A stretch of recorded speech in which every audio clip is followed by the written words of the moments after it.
buys your games. Killzone 2 on the PlayStation 3, you can look forward to it February 27th. If you're not one that legitimately buys them, you can probably get it in early February. Anyways, so Sony announced a release date for Killzone 2, February 27th. I know the beta's been out there. You've been playing a bit of that, right, Sean? I've actually been playing the single-player campaign. Ooh. Yeah, it's a game Fancy. that's a long time in the making, but that game looks really, really good. How's it compare to the infamous trailer? It actually, the crazy thing is that at this point, it looks better. Really? Yeah, they've posted side-by-side screenshot comparisons of current gameplay footage and the E3 2005 trailer, and it does look better. A lot of that is the fact that it's not as gray. You've got more color in there. You've got more primary colors. The sky looks a lot better, and you've got just these random flashes that look really brilliant, and it's really impressive looking. It's amazing. Every time I would stop by Sean's desk, my jaw would just drop, and I couldn't say enough about how good it looks. It's really... Now, the thing that I thought was promising about the trailer they showed back in the day was how much stuff was going on around you. Just whether it was your allies engaged in their own little... skirmishes, if you will. Yeah, helping out a wounded soldier, whatever, things like that. Just it was this really busy war zone where everyone was doing their own thing. And I thought that seemed like it would be really cool if it could be converted into a first-person shooter. Is that as impressive as the trailer, or is it just a purely like, wow, this looks great? It does look great, but there are also really big set pieces where you've got a couple dozen people on screen at once. And it does look great. It holds up. The frame rate seems like it's pretty well locked in at about 30 frames per second. It rarely dips except when it's doing an automatic save at a checkpoint. The thing is, though, there's a lot of variety in that game.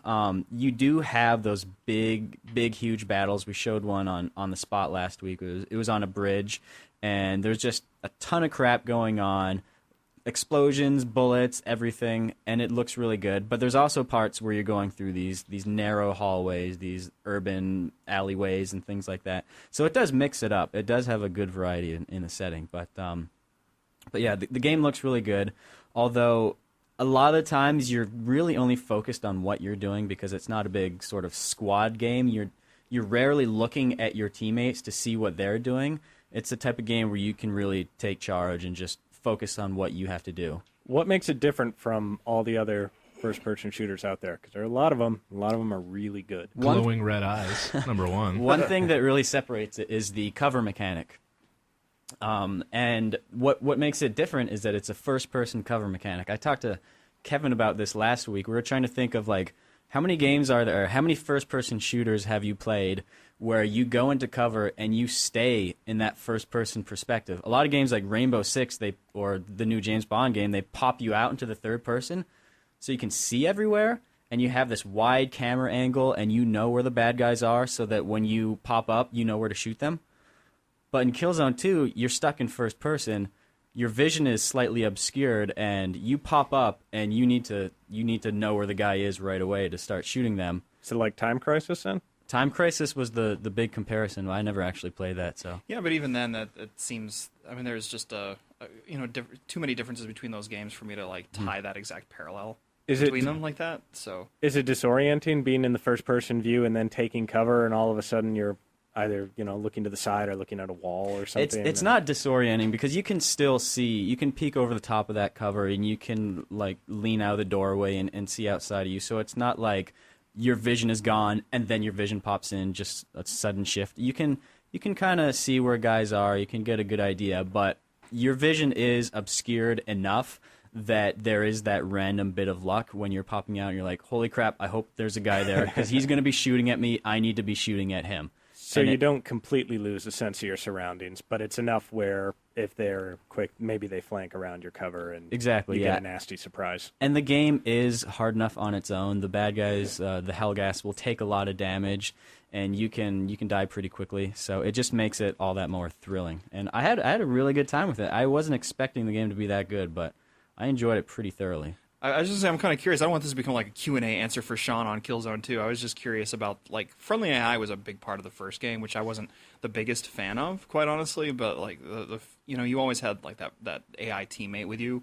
I'm kind of curious how that's panning out, or if it's panning out. It's strange because it's the type of game, like I was saying earlier, where you don't have to rely on your teammates. So you can go at your own speed, and you're really controlling the ebb and flow of big battles. But the AI is, you'll find a few hiccups. There are times when guys would get in front of my gun, when they would throw a grenade at a fence, and it would blow up right in front of them. But those moments are kind of few and far between. It's the friendly AI is good. It's not great by any means, but it's not like distractingly bad. Just as a tangent, I like how everyone complains about friendly AI doing things like throwing grenades into a fence in front of them and saying like, "Oh, that's so dumb." But then, like, whenever I play a first-person shooter, I am always like forgetting which button does which and doing something that's 10 times dumber. Mm-hmm. Imagine what the AI would say about you. Yeah. Turn it around. Maybe I'm the AI. What really impressed me, though, was the enemy AI. Those guys are just like experts with the cover system. They're even better with cover than you are. It's cool because it feels like, this is one of the things that I mentioned in the story, is it feels like their behavior changes as the odds against them like grow greater. So basically, when they have a lot of teammates around them, they feel brave, they pop out of cover, they shoot, and they charge at you. Really? But when the odds are narrowed down, they hide behind cover, they stick their hands up, and they blind fire, they swear at you, and they get really frantic. But so it's not like they get better or worse necessarily. They just get more conservative as... Oh, that's pretty cool. Yeah. I mean, honestly, I haven't been impressed by enemy AI in a shooter since Half-Life. Mm-hmm. And I was blown away by the SWAT members in Half-Life. But since then, it's just... I mean, I don't want to go that far and compare this to a Half-Life type of experience, because that AI was incredible. That was just like a watershed moment in gaming. But this, it's good. It's not, it doesn't feel like a revolutionary shooter purely in terms of the gameplay or mechanics, but the art direction and the graphics are so amazingly atmospheric that it kind of it makes up for that in a lot of ways. Cool. It's a really fun game. I enjoyed it. You know what's also cool about this news is that February is a good gaming month, which hardly ever happens. It's like good to see some good stuff coming out, like actually in the spring. Mm-hmm. Like, what do you got? Lord of the Rings Conquest is in January. Skate 2 is supposed to be out in January. Halo Wars in February. Halo Wars is actually March 3rd. March they just 3rd. Announced today. Godfather 2. I mean, if these things, if the release dates hold true, you have Godfather 2. Resident Evil. Resident Evil's the big elephant in the room. Street Fighter 4. Sims 3, Empire Total War, Dawn of War 2. Yeah, that assumes that those games are going to be great. Assuming, it's which nice never to, happens. But yeah, well, and the really cool thing about it this year is that last year there were all these great games coming out in the first half of the year, like Metal Gear Solid 4, Grand Theft Auto 4, Super Smash Brothers, but they'd all been delayed from the previous fall. This year, have any of those been delayed?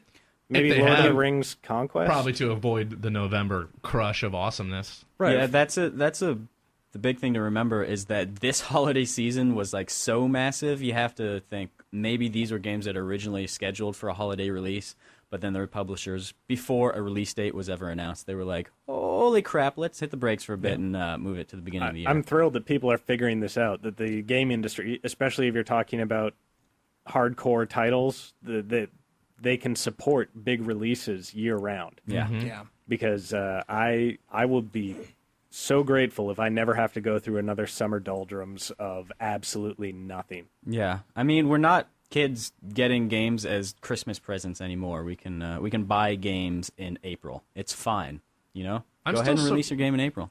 Yeah, I'm actually a little surprised Sony decided to go February, knowing it's so close to the NASCAR kart racing coming out. I mean, I think you got to be concerned there. There is a lot of overlap there. Yeah, that there is. But sometimes you just take a risk and you hope it you pans roll the out. dice. Yeah. You brought it up, so let's jump